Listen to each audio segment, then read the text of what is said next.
هو انا لو سألتك انت واثق في نفسك، الإجابة هتكون متعلقة بشكلك، كلام الناس، طيب نجاحك؟ طب لو كل ده اختفى هتكون لسه واثق في نفسك؟ من واحنا صغيرين اتعودنا ان احنا نربط ثقتنا في نفسنا بحاجات بره خارجة عننا. لو كنت شخص شاطر في المدرسة فانت اكيد ناجح، لو انت شخص عندك قيمة فانت اكيد شخص محبوب، لو كنت محبوب من الناس فانت اكيد شخص كويس، والاكيد الاكيد لو عندك انجازات يبقى اكيد عندك قيمة. طيب هو في مشكلة اصلا في الحاجات دي؟ ايوه طبعا في مشكلة، ان الحاجات دي كلها متغيرة، فدايما ثقتك في نفسك في خطر.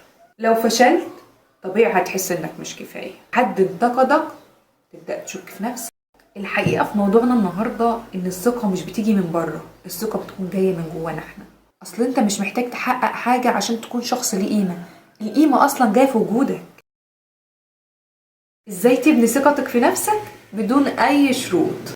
افصل نفسك عن الانجازات، نفسك مش مرتبطة بحجم انجازاتك، انت نفسك وبس.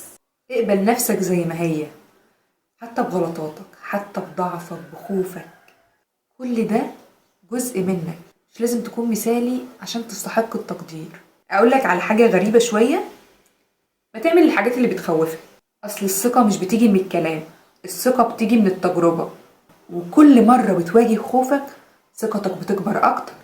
خليك صادق مع نفسك، الشخص اللي بيثق في نفسه دايما بيكون صادق معاها، ولما هتعيش بطريقة بتتماشى مع قيمك الحقيقية مش هتكون محتاج رأي أي حد عشان تحس إنك تستحق. غير الحوار اللي بتقوله لنفسك، لأن صوتك الداخلي هو اللي بيحدد ثقتك في نفسك. والثقة مش هي إنك تكون مثالي، الثقة هي إنك تقبل نفسك حتى لو لسه بتتعلم. ولو عايز بقى تعرف إزاي تواجه خوفك من الفشل وتستخدمه لصالحك، ده اللي هنتكلم عنه الفيديو الجاي.